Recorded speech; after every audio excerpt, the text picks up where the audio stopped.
How is everybody doing tonight?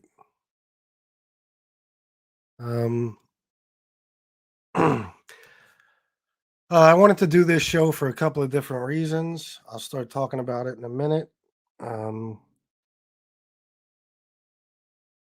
as you guys know, hi, Tom Lochner. How are you? As you guys know, obviously, the addiction and recovery subject is an important topic to me.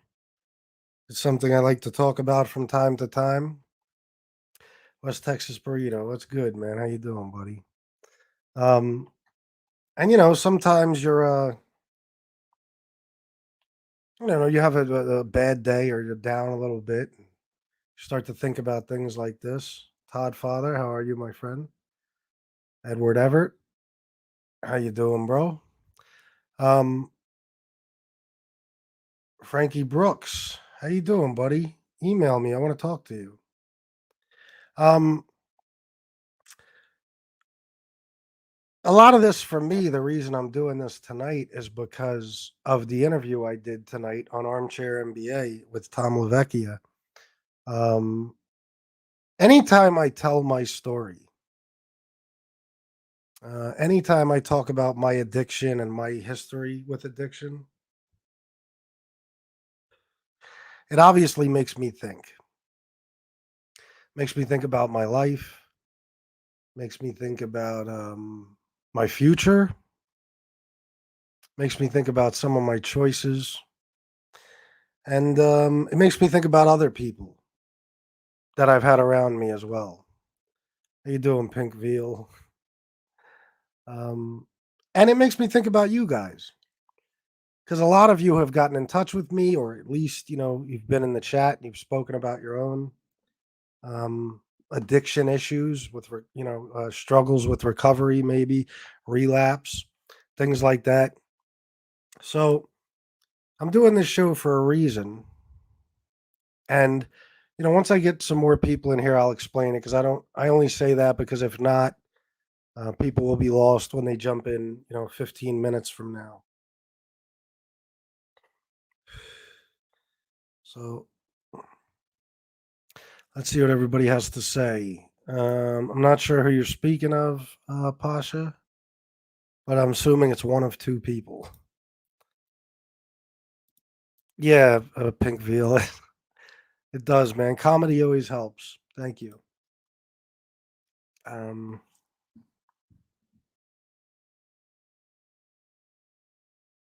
so I hope some of you guys want to talk to me a little bit. This is going to be kind of like an Ask Me Anything show.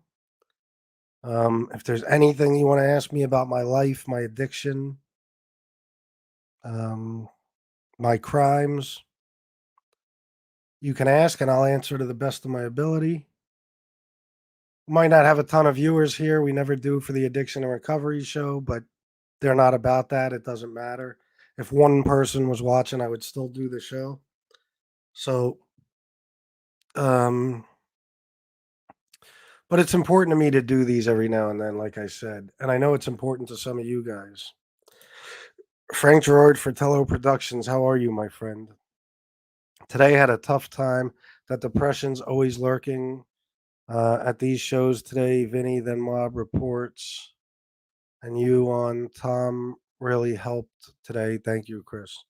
No, thank you for watching. And I hope so. And hopefully this will help you too. Um, yeah, well, unfortunately, I'm not going to do that tonight, Lead Pipe Joe. What was the most coke I did in one night? hmm. I got to be honest, and this will help explain a lot of where some of my heart problems may have come from.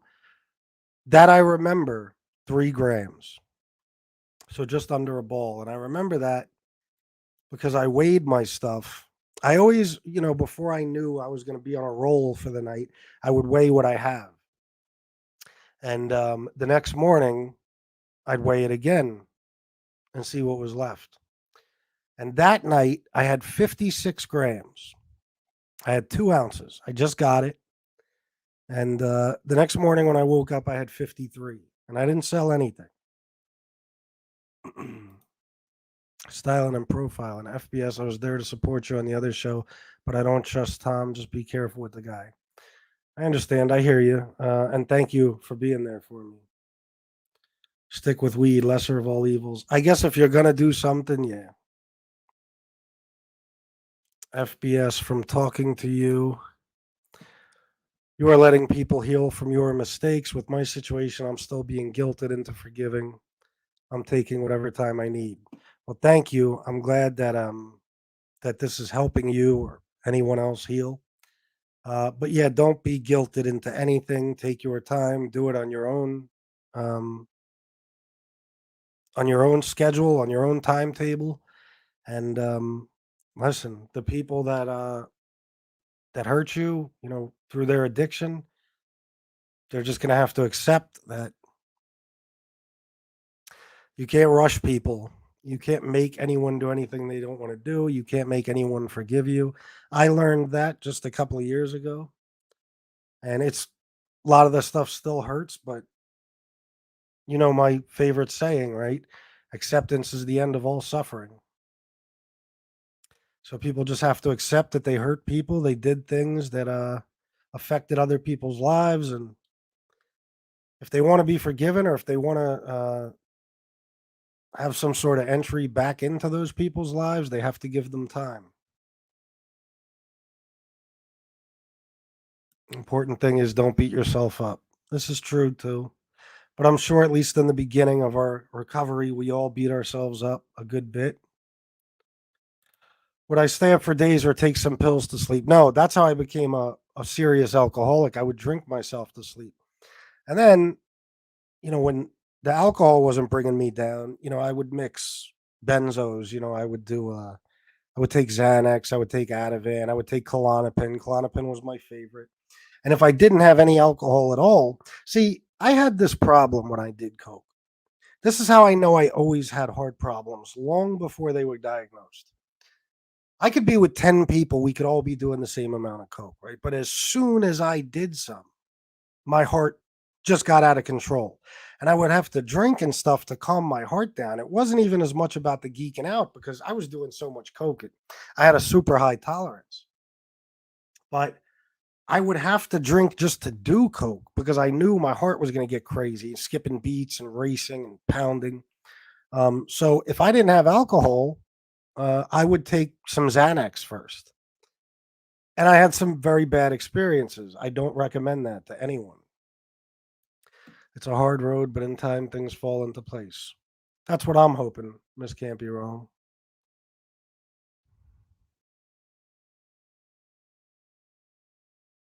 Okay, Pasha.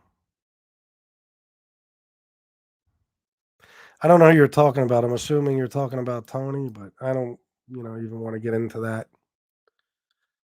Um,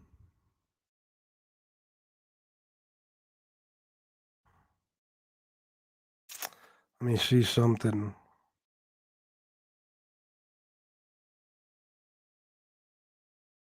Oh, the other one.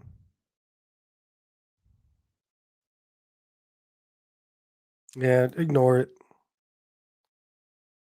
Um, I smoked a lot of weed to help me get off dope. It helped me sleep and settle my stomach. Sometimes that's what you got to do.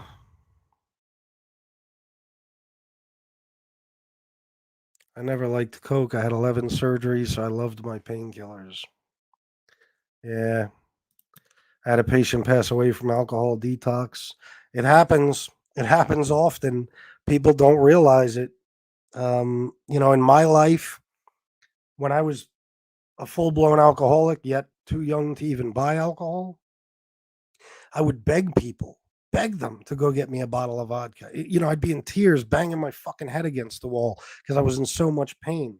And they would all say the same thing. Oh, you just want to drink. You don't need that. You don't need that. And then I had a seizure from withdrawal, and they realized, oh shit, he literally, needed it physically and medically. Um, I got you, Pasha. Um,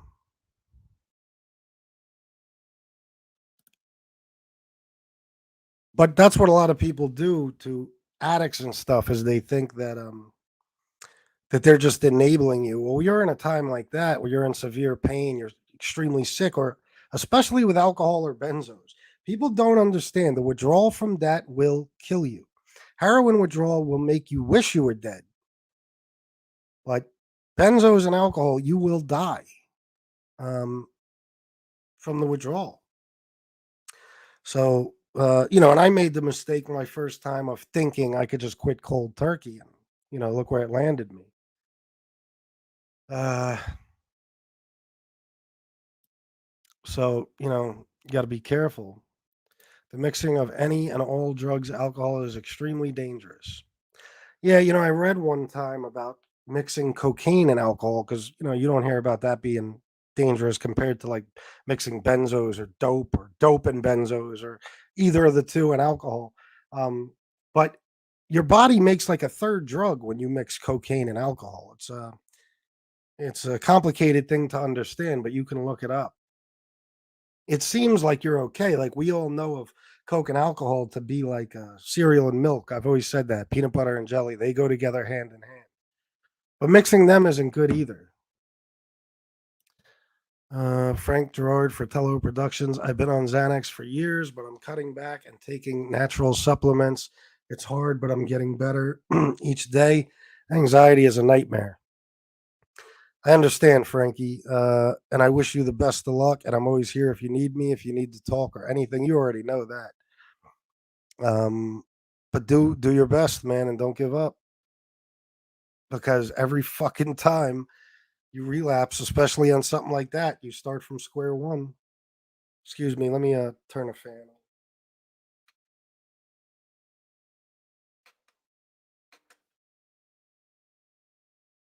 It's a little warm in here. Um,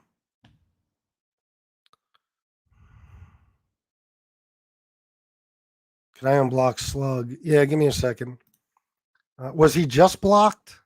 Otherwise, I have to go into the thing. A half ounce of Coke, the most bottle of scotch and weed. Holy shit! In one night, a half ounce of Coke. See, I couldn't have done it because my heart would have fucking exploded. My heart was always bad, and even the doctors, once they really looked at my heart and stuff, and they looked through my mom's medical history and my grandmother's, they realized that I probably had this issue my whole life. But like I say, um, when you're prone to heart problems, adding massive amounts of cocaine to the problem doesn't help. For sure. Doesn't help anyway, but yeah, it seems like that, Carlos. I'm always leery of people at first, but I've had no bad experiences with them yet. So smokes now are your only vice. What brand of cigarettes do you smoke? Yeah, that's my only vice, man. Marlboro menthol. And trust me, they're probably doing more damage to me than anything else I've ever done, and I have to quit. I know that.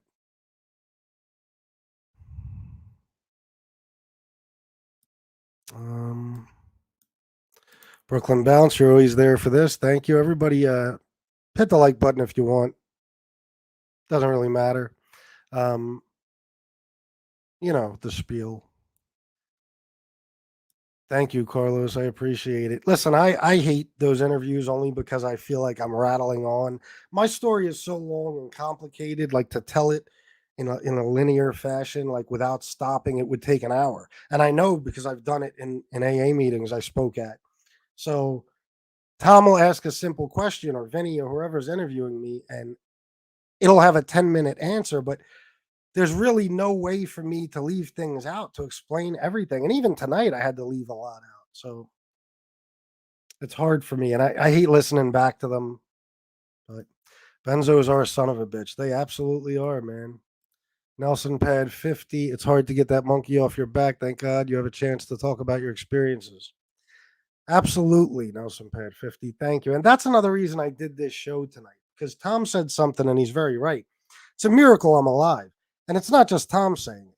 My own doctors say it. Every doctor I've ever spoken to has said it. Shanna's a nurse. She says it. She's seen my medical records. And I know it. I'm, like I said on Tom's show, I'm playing with the house's money. I'm on borrowed time. I'm fully aware of that, and it's something I have to deal with. I have to think about it a lot, and I do.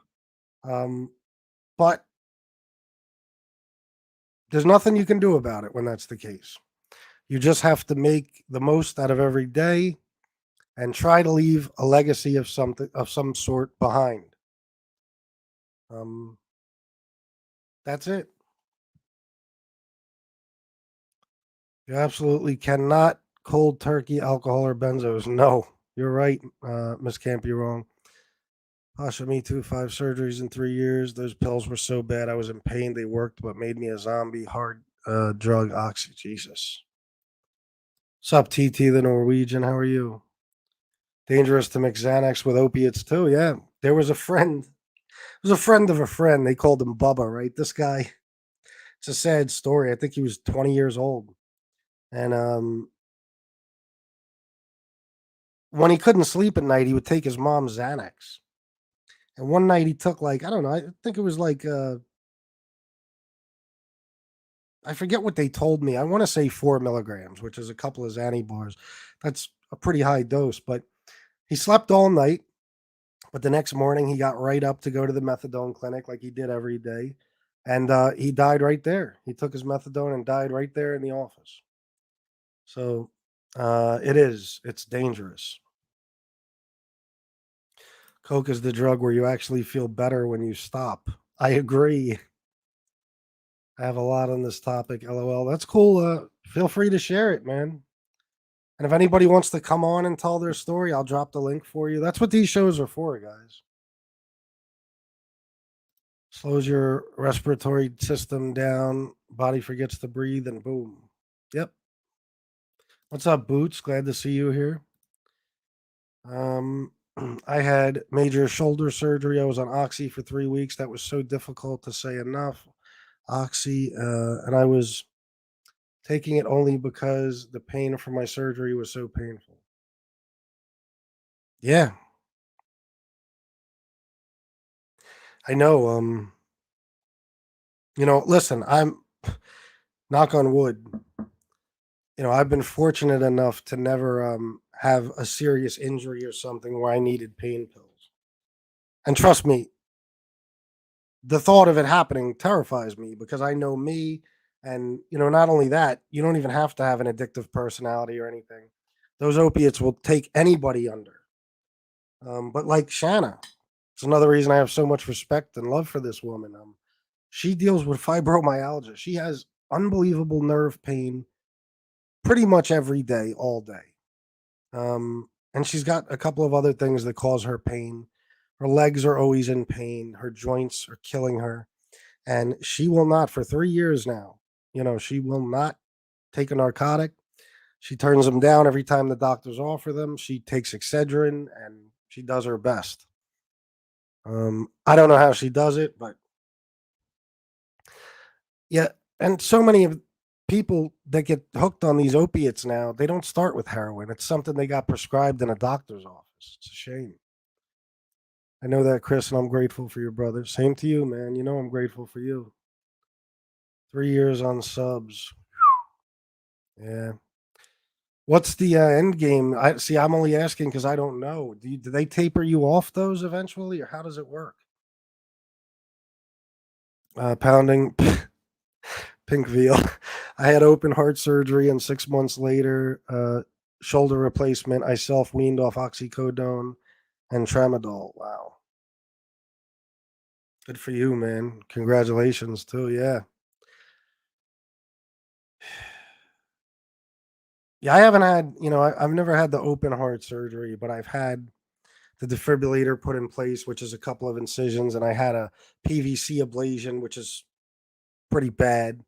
Um, but I never had to take any opiates. I got them, I'm going to tell you the truth. Well, I won't get into it, but I filled the prescription, just never took them. That's all I could say about that. Frank Gerard, good days and bad days, brother, but we never quit the fight. That's right, Carlos. I never understood how people would drink and do coke all night long. They just cancel each other out. I'm glad I never did cocaine. I guess to an extent you're right, but for me it didn't. And it's like it's like how they say a lot of heroin addicts are addicted to that needle.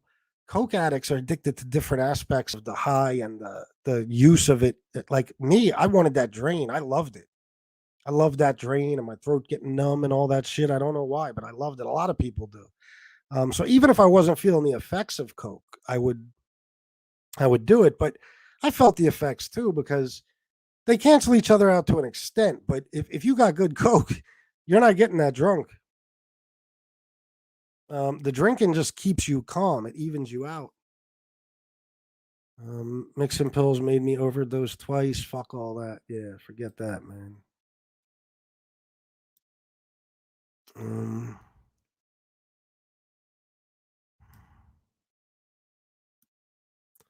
I was on oxymorphone. What the fuck? I never even heard of that, Pasha.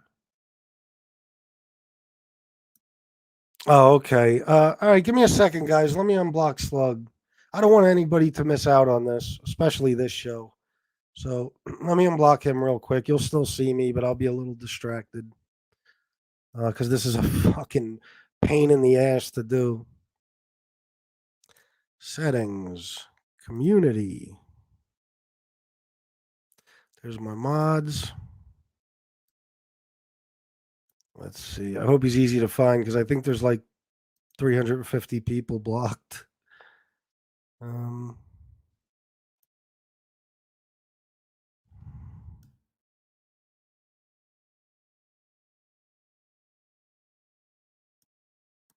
let's see. Sorry, I'm making you guys wait. Bear with me for a second. I would hate if anybody has something they need to talk about or something and they're blocked and can't get in.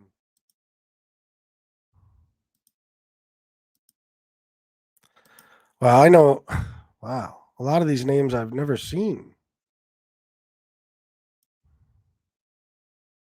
At least I don't remember seeing them.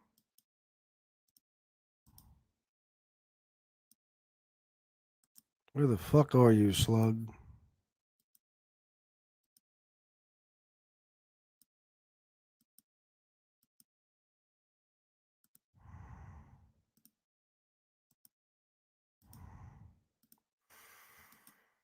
Hmm.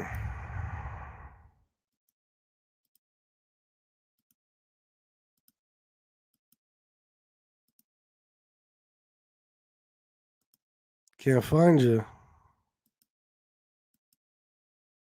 They don't do these like in order. It's not in here like, the last person that got blocked is right at the bottom or anything. So you just have to search through everyone that's blocked. There's a lot of scumbags that are blocked. I think I'd say damn near all of them. Let's see.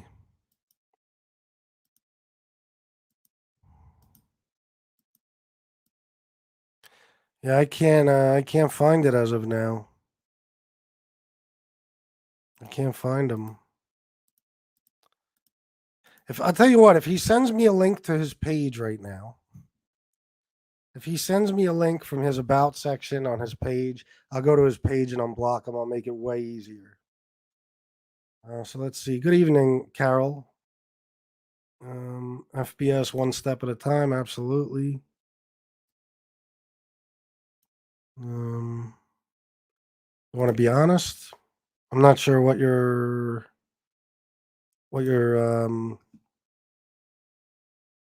if you're applying to something or what. Cleveland Corleones, if you use Xanax for its medical purposes, then it's actually a great benefit. Yeah, the problem is though that even if you use a small dose, if you take a half a milligram um, a day, um, eventually you have to come off. I mean, I don't know if you could stay on Xanax forever. Maybe you can, but even a half a milligram a day is going to be hell to get off, man. It's listen. I still have doctors that offer me benzos, and I always turn them down flat.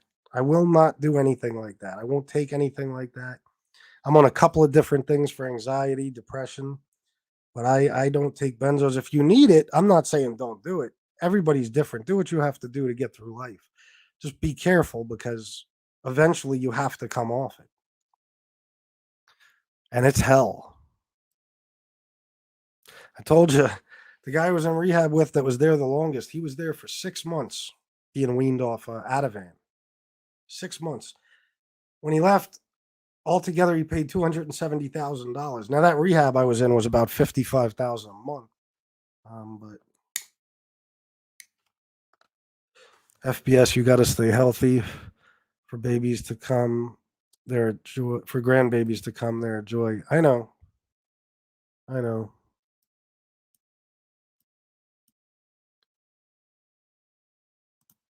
Thank you, Jay Jason. I appreciate that. Except for my memory. My memory is shot, man. It's scary sometimes how fucking bad it is. It's terrible. But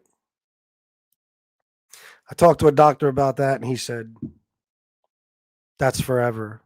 Damien the Omen Trites, dude, I commend you for being honest about your past and trying to help people. That's what life's about. Ignore the losers and trolls. That's why they do what they do. Respect. Thank you, Damien. I appreciate that. And you know, I got a lot of respect for you, so that means a lot coming from you. Put Pasha Morris on. Does she want to come on? I'm sorry if she does. I didn't see it. All right, I'll put her on.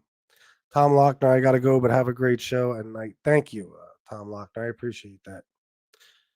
And you have a good night as well. Let's see. All right, I'll put. All right, everybody's yelling at me. Holy shit. Uh, all right. I got. I just dropped the link for Pasha.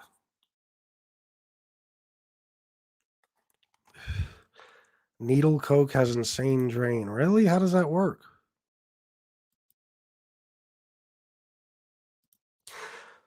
Cough medicine with codeine in it. Yeah, a lot of people die from that shit, man.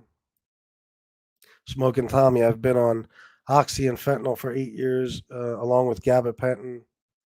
Don't even get buzzed. Jesus Christ.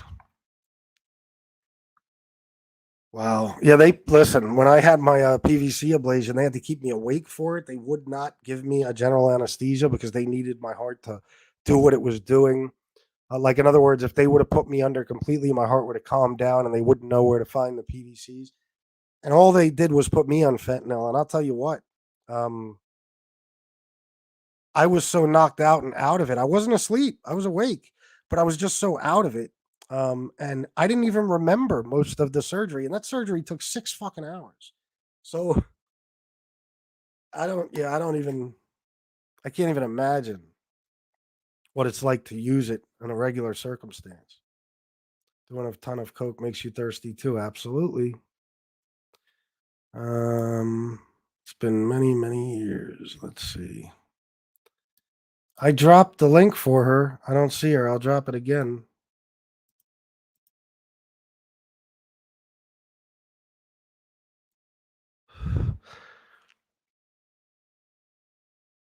I'm my parents' only daughter. They have a lot of money, and I was the only one who had the issues.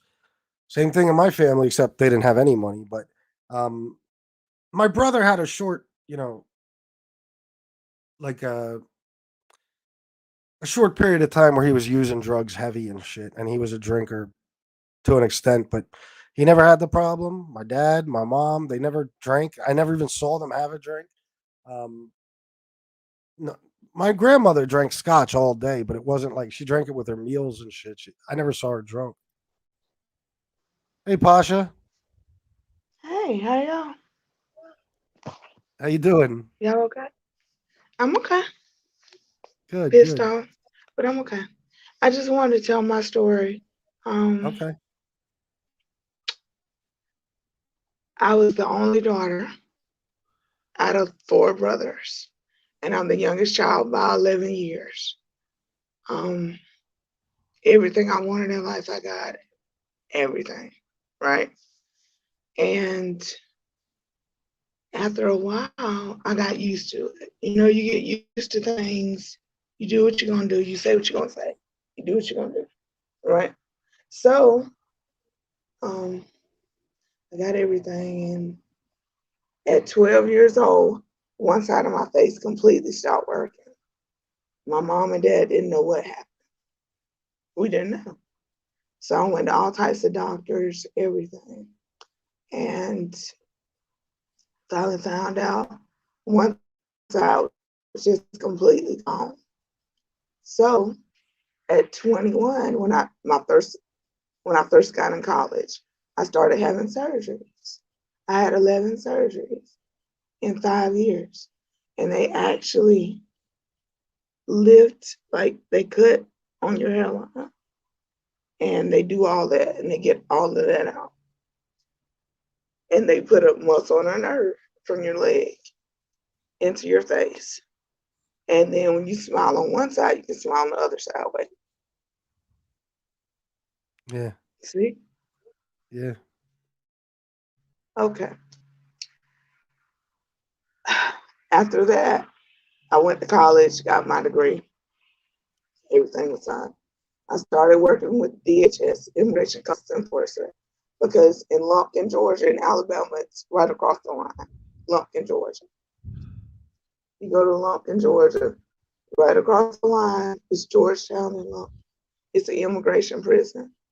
I started working for the prison first, and then I was recruited after 5 years to work for the government. I didn't put in to work with them. It wasn't affirmative action. They recruited me because when I do something, I do it well, Yeah. very well. I'm very educated. So I did that, and I was with them for 10 years.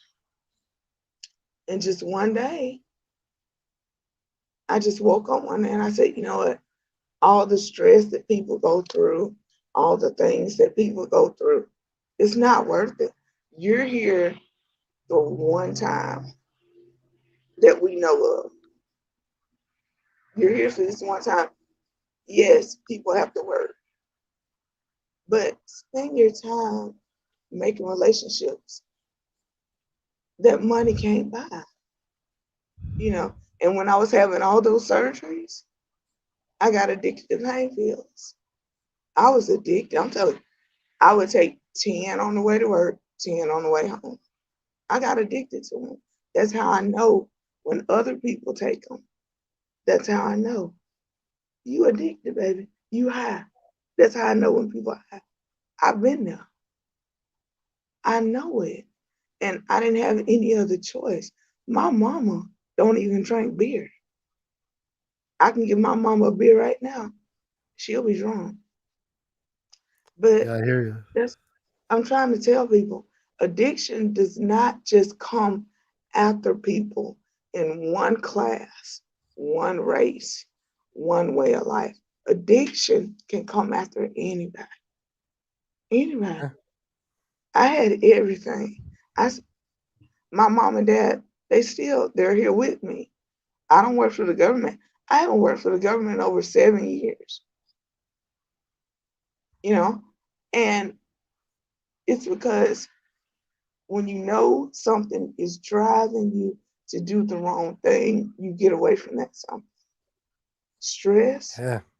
can take you out quicker than a heart attack can.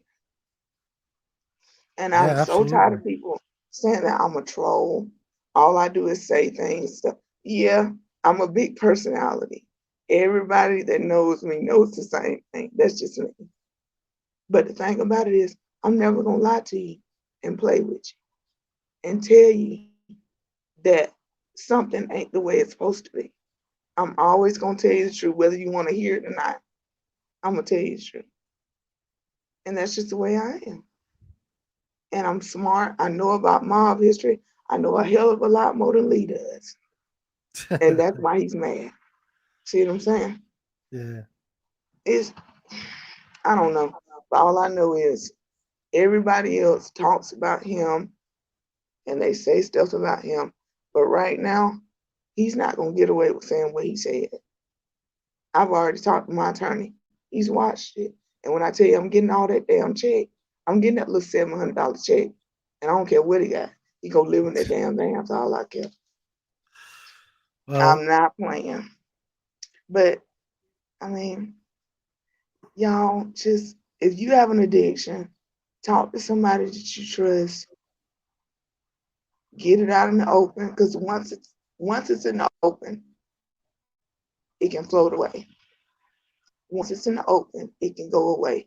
If you keep it bottled in inside of you, it's gonna stay with you. So as long as you're a good person, you just tell people to help you. Just don't be an yeah. asshole when you do it. But it's so Uh, nice talking to you, FBS. oh, I you always too, and talk to thank you, you but so much. No, I know, but thank you so much for coming on, and you have a an amazing story. Um, I'm sorry you went through so much in your life, but I hope things are better now, and I hope you're living a good life now. things are better. I mean, when it happens when you're 12, you have no other choice but to live with it and get through it. What other choice do you have? And then, you go through high school with that problem and you don't try to get it. It's not being fixed till you turn 21. So you learn to live. But the good thing about it is you learn to see people for who they truly are. When you go through high school and people see you, if people deal with you and they know about that, you know how kids are. You know, if you can see through people, then that's the best thing in the world. So I got a blessing. I came out with a blessing. But thank you. Thank you so No, much for listening to me. absolutely. Anytime, you're always welcome on here to talk, or if you just need to talk, if you're having a tough time, you can email me. We could speak through email. It Hmm. always helps when we can talk to each other. You know what I mean? Hmm. Well, thank you so much. Thank Y'all you. have a I'll good day. And I really all right. enjoy your channel. Thank you. Thank you And don't very worry much. about please don't worry about Tony Pizza. Because, Lord, you can't even buy a pizza. Don't worry about it no more. Stop it. I'm not But worried bye, about that. FBS. All right. Have a Thank good night. y'all. Y'all have Yep. a I'll see blessed you. day. All right. I'll see you in the Bye. chat. Bye. I'm sorry, Common Sense. I missed it. I'm sorry. I didn't see your question until just now. You can ask her in the chat. Damien Yeoman traits. I commend this woman. My respects to her. Absolutely, she deserves respect. What a brave woman, and I love that she was willing to come on here and tell her story. Um, yeah, BK Shallon, fine as she did. Um, yeah, see, that's a lot of the reason I do these shows. You know what I mean? It means something to me to know that,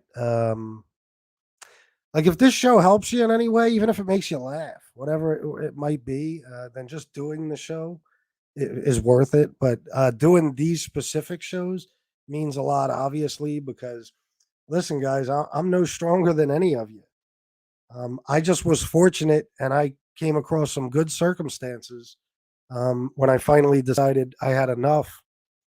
And, I need to talk too. So this helps me as well. Um, and I'll tell you what, the reason I named this show, I just want to get to that because people are going to be like, why did you name it what you named it? Is because the question I asked because of, I asked, is relapse a choice, right? Now, I asked that because after doing the interview with Tom tonight, I looked back on my life and my addiction, right? And I actually think it's a good question. Now, most people are going to say, "Oh, it's a choice. Anytime you pick up or you use, that's a choice." Okay, to some extent, I understand.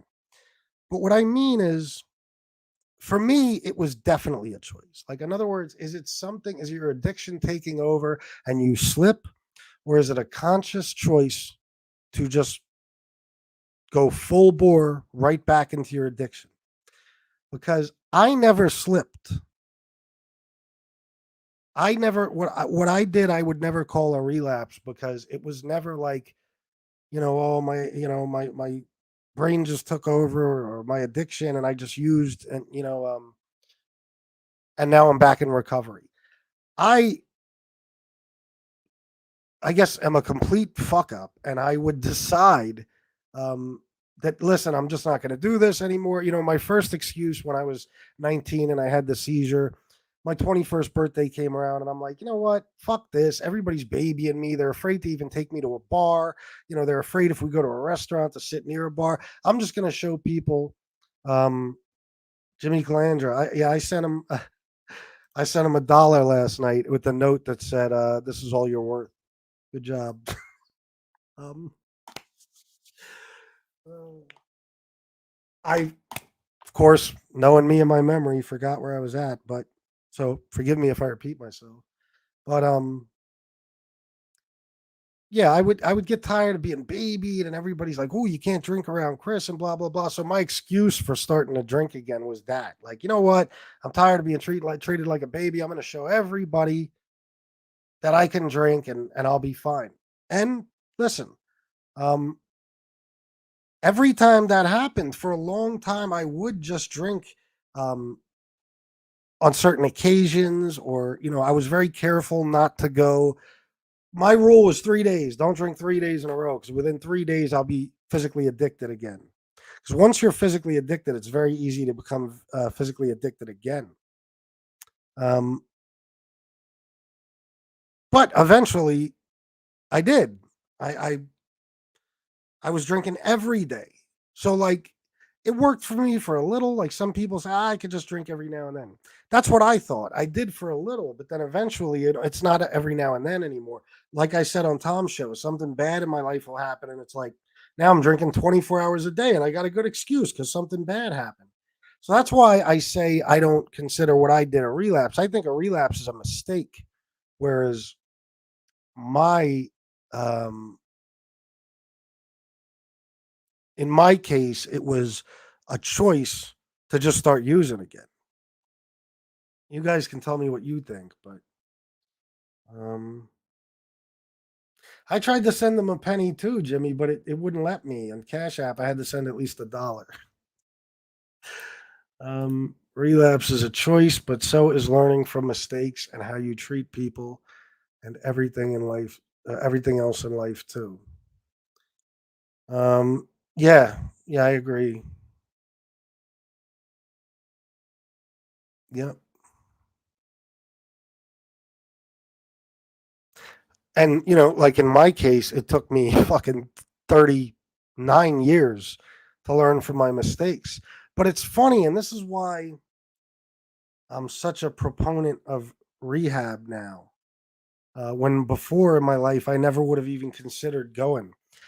It was the simple. I gave the finger to with the penny. It was. We should start a penny donation to Tony just to see him lose his mind every time he gets a notification for money. He finds out it's only a penny. Um. Fuck, man, it threw me off. I'm sorry, guys. I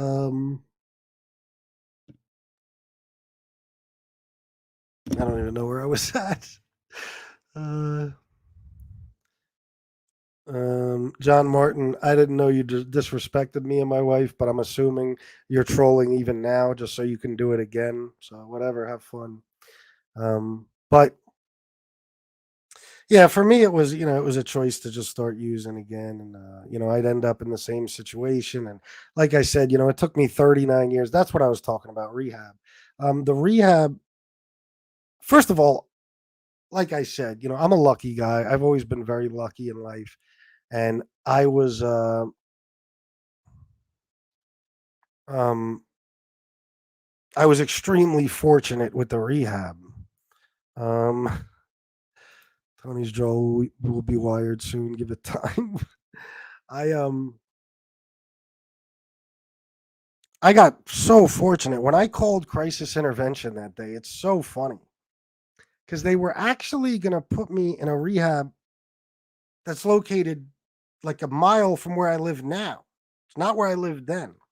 Um, and that's where I was planning on going.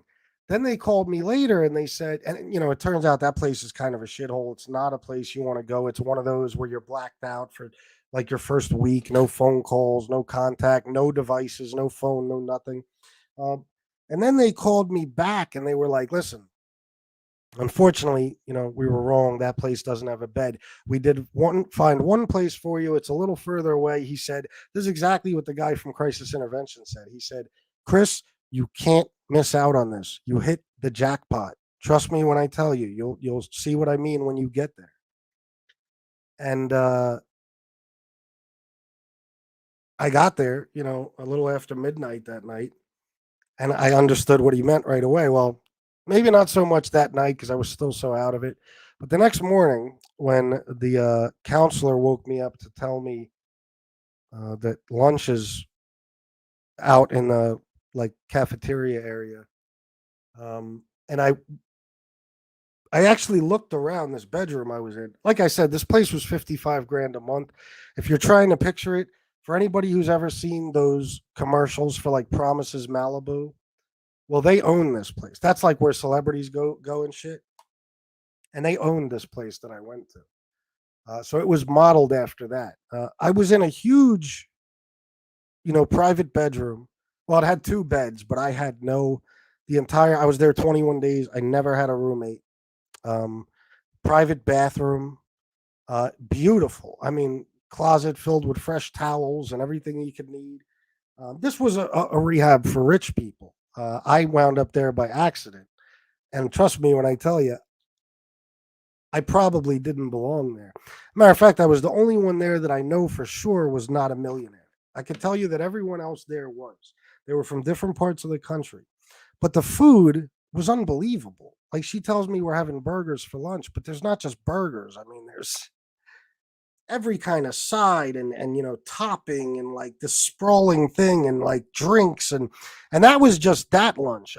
For dinner, it's something fancy. As a private chef that cooks everybody's meals, every day you get two meals a day. You get lunch and dinner, and there's a chef that cooks it, not a cook, a real chef. The burgers was the most normal thing I had there. Everything else was something elaborate and fancy. On the weekends, you could have family come and they cook a huge brunch for you and your family, like buffet style, every kind of breakfast food you can imagine. Unbelievable. The place had a huge outdoor pool, tennis courts, basketball courts, um, walking trails. Inside, it had the yoga studio. They taught you Tai Chi. They had a full gym with boxing equipment, everything. Pool tables, huge TVs with DVD collections, and leather couches you could lay on and watch TVs. It was unbelievable. It was a fucking dream place.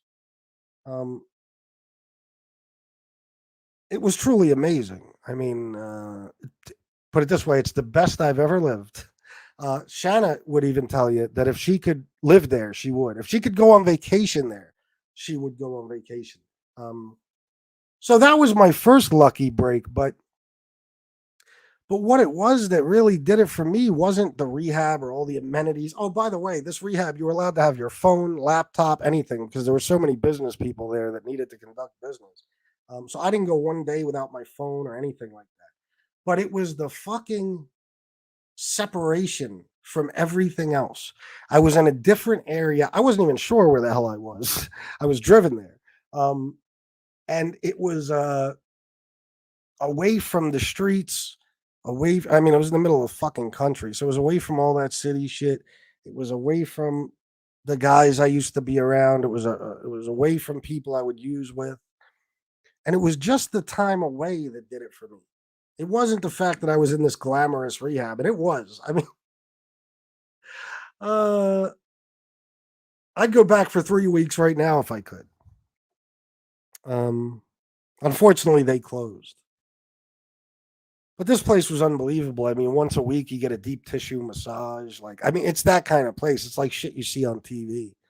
So I got lucky, and it was 55 grand a month. But the guy, first of all, I was in a union then. I was working, and I was at a job for years, and I was in a union, and I had good insurance and stuff, so it was pretty much covered except for a couple of $1,000. But amazing placement. But it was just that time away that I think did it for me. Not using for 3 weeks, nothing. Um, and then all the amazing things happened afterwards.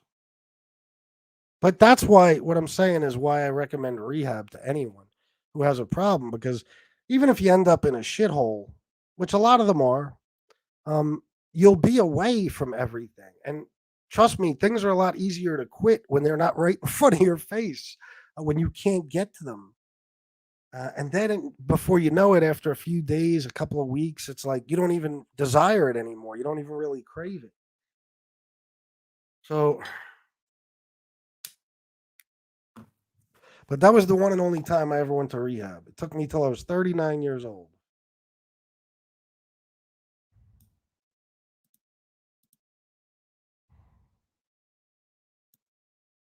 What's going on in the chat? It looks like you guys are just having a conversation. I don't think anybody listened to a word I said. That's all right. What the hell are you talking about, John?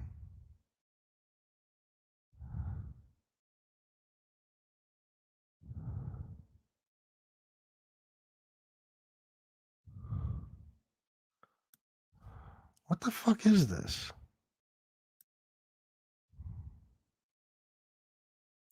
Let me try to get caught up on some of these. There appears to be a whole thing. Oh, your son is Sunny Money. Okay, another troll.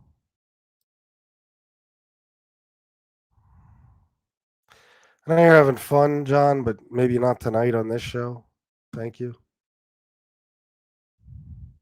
FBS is 30K a pop for rehab. Yeah. Well, this place I was at, man, I was, on the lowest level. The guys that I met, like I met a guy from New York, from Manhattan. He was a lifetime, Wall Street guy, stockbroker, multi fucking millionaire.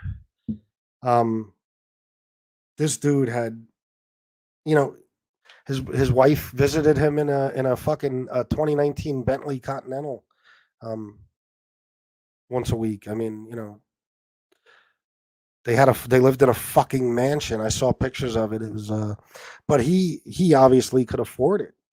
So he had the more private room with only one bed, fucking giant TV, like 70-inch fucking TV on the wall, private balcony. His was 75 grand a month. Drop a link for Frank Gerard.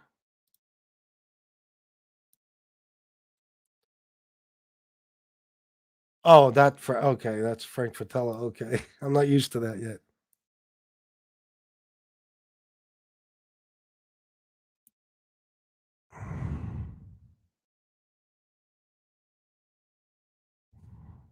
John, what are you doing?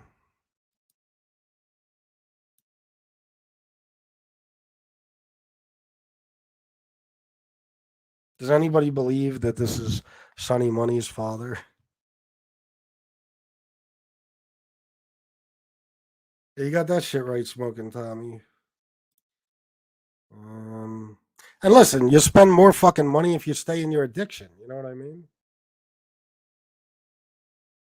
I know, sis, but I have a feeling he is a troll.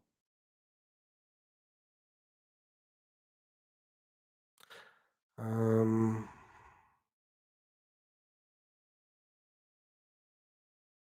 I dropped a link.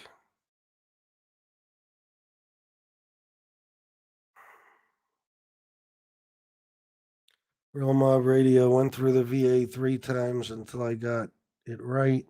It's a battle every day. It is. It is.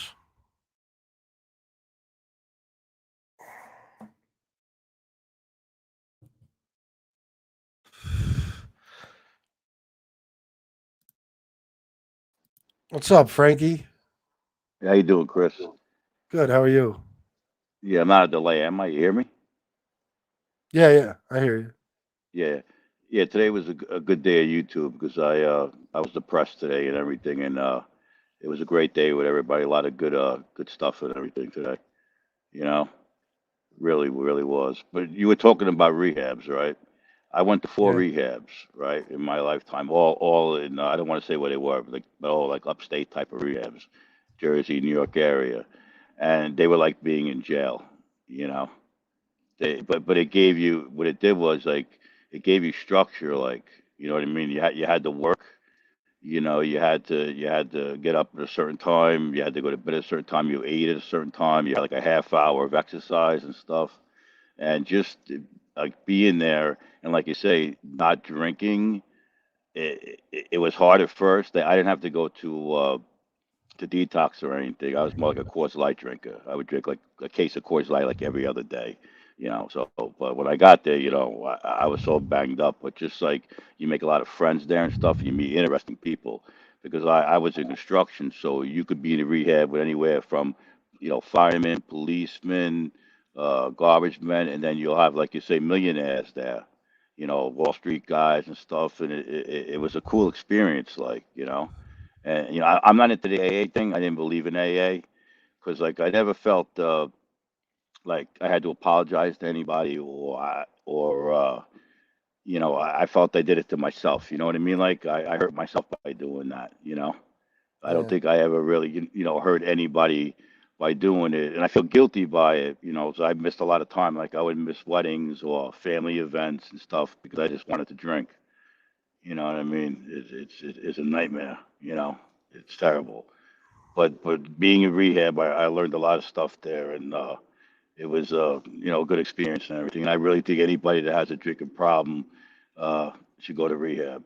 Like don't be afraid to like this is good with YouTube. Like we all could talk and everything and share personal stories, and that's hard to do. You know what I mean? It's not easy to do, and everybody's there for each other, and we could help everybody out and everything. Just it's an awesome thing. Just telling how you feel from your heart. You know what I mean? Yeah, It's absolutely. And like awesome. I said, if anybody ever contacted me and they needed help getting into a place, I would do everything I could to find them, the resources, the facility, the fucking funding, whatever it takes. Because it's important, man. It saved my life, and it could save Yeah, anyone else's too. I won four times, but I did stop drinking. It was just like I'm going through a tough time because I had a lot of surgeries the last 3 years, and last year at this time I had my right knee replaced. I had two knee replacements. I had one in July of 20, and then my next one was November 3rd, election day, and I'm very frustrated because the surgery, I had the surgery and everything, and then I wake up the next day and I'm complete agony, and it wasn't my knee that was bothering me. The doctor broke my tibular bone. He broke my bone during the knee replacement surgery, and everything. And I don't know how he did that or whatever, but that what happened with that was 2 weeks later, which will be November 17th of coming up.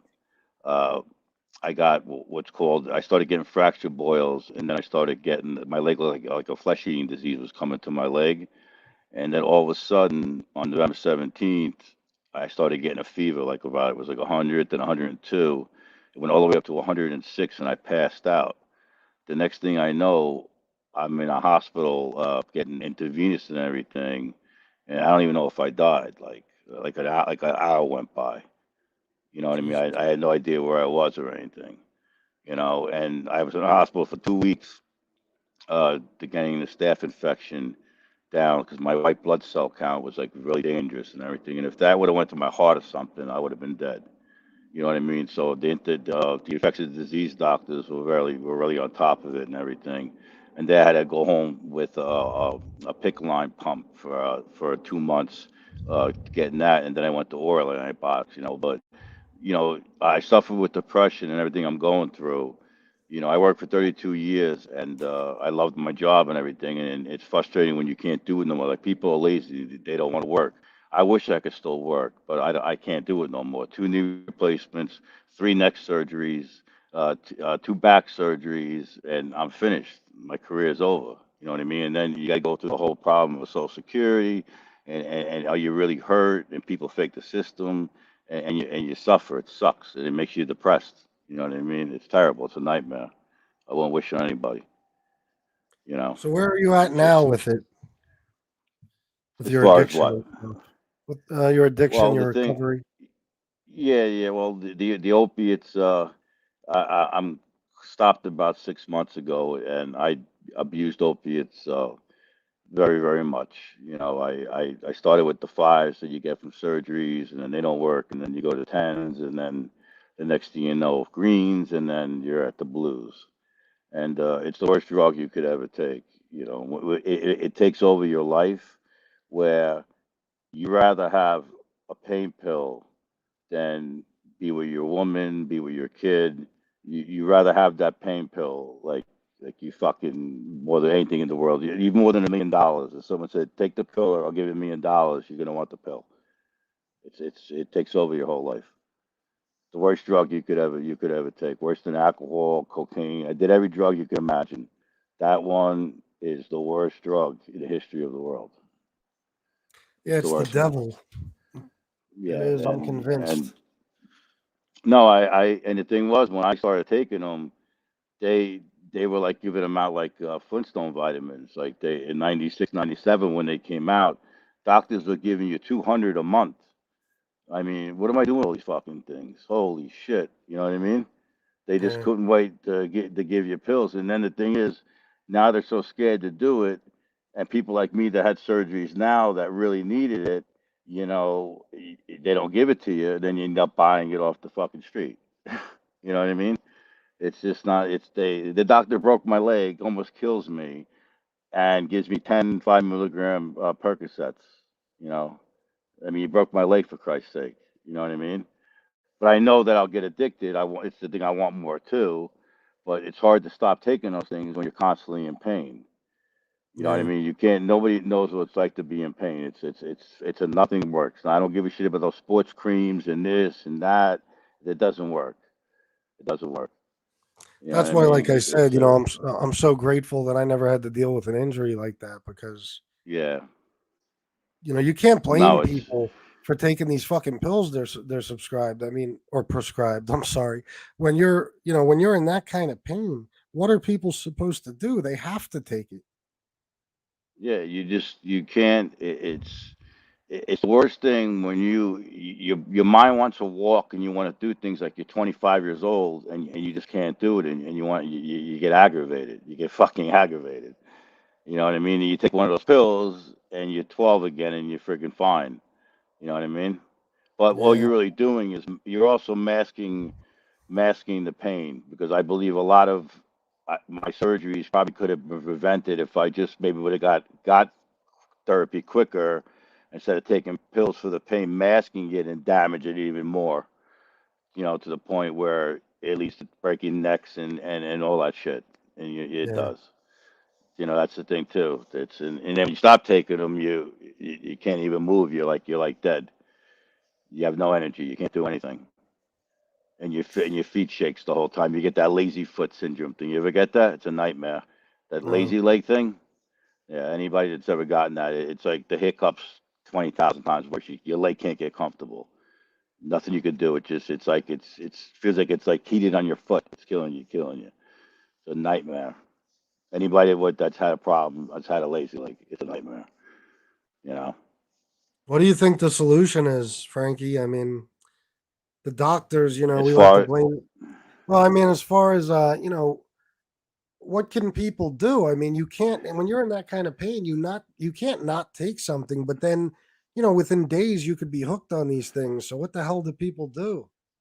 well, the thing is too is it does hurt, but you do have to exercise and move around a lot. You just can't sit all day because you'll get stiff. You do got to walk around. That will help a little bit. You know what I mean? Yeah, You could do a lot of ice packs. You could do heat. You could do ice and everything. You want to take an Advil. It does help. But there's the pain that's the worst is people that have nerve pain. I don't know how they deal with nerve pain. that's what Shanna I has. I that because when I had my my two back surgeries, it wasn't the back. It's not like back pain. It's nerve pain from your spine. It's a complete absolute nightmare. You have pains you can't even. Nothing makes it go away. It's like you can't get to it. It's like having a migraine headache that your brain's going to explode. Your head's going to explode off your head. If that was an aneurysm, you'll die. It's a nightmare, and I don't know what they're going to do for that. I don't know. You know what I mean? I didn't like gabapentin. That didn't work. You know what I'm saying? I don't know what they're Yeah. going to do with that. But I know that you spoke about this that I do use, and it really did help is kratom. It does help. You know what I Yeah, see, mean? I don't know I what to heard, think of yeah. kratom because I know of a guy who wound up in rehab because of kratom. So I don't know. Yeah, if you don't, you really can't abuse it. It's really like it hits the same receptors that the opiates hit, and you do feel a calm well-being. It's kind of like having like drinking coffee, but also with a little downer to it. You know what I'm saying? Like you're not too jittery. And if you take it with food, it's fine. Like Joe Rogan uses it a lot. A lot of celebrities use it. It's they want to ban it, but it's really not a bad. It's just a natural drug. You know what I'm saying? Like, and I don't. It's helped me a lot. I've taken it and everything, and it has helped me with my pain and stuff. And also like I can get medical marijuana, and I've done that, but I don't like the way I feel on that. But something that does help for pain too. But your whole body's numb. You really don't feel your body. But I just don't like feeling like like that. But it did Can't work. win. Can't win, huh? Yeah, I know. It sucks, but you can't give up. You know what I mean? I got a 10-year-old son, so I got to be strong for him. You know what I mean? All the kids known is me being in the hospital and shit. And I always play with him and stuff, and I do football with him, and I can't run routes. I can't go out to catch a pass from him, but I'm there and I do my best. You know what I mean? I don't want to be a dad that's going to be in a wheelchair or something. You know what I mean? And stuff. Plus, I take care of myself because I look better than the younger fathers anyway. So, you know what I mean. But Yeah. no, But I just want. I'm glad it came on, and I hope everybody going through a problem, and Steve Gennaro too. You're a good dude, man. Just stay strong, bro. And everybody, God bless and all the respect. Okay. Thank you, Chris. Thank you for coming on, Frankie. I love when you come on and No share. problem. I'll talk I to you appreciate soon. it. Thank you. You got it. Yep. Bye bye. Bye. Um. So stories like that, are what scare the shit out of me because of me or a family member. Anyone could, God forbid, have some sort of accident, and then they find themselves in this position. I can't imagine what it's like living with the pain and not taking anything, but I see Shanna do it, and I know she's in severe pain a lot. It breaks my heart. Um, but I don't know what the solution is. I don't know if we'll ever find one. Um, but all right, guys, I'd love to stay on longer, but I have to go to bed. I got to get up for work in the morning. I'm exhausted, as you can tell. I've been tired all day. I took a little nap earlier after work and before I went on Tom's show, but I appreciate you guys being here. This means the world to me when you guys show up and talk about your addictions and your recovery, and I get to tell you about mine. And I'll be doing more of these. The mood just hit me tonight. I felt like talking a little bit. I knew some of you guys out there could use it. So thanks again for being here. I appreciate you all. I love you guys. My subscribers mean the world to me. And this show and shows like this mean the world to me. So have a good night, and I'll see you guys next time. I love you all. Salute.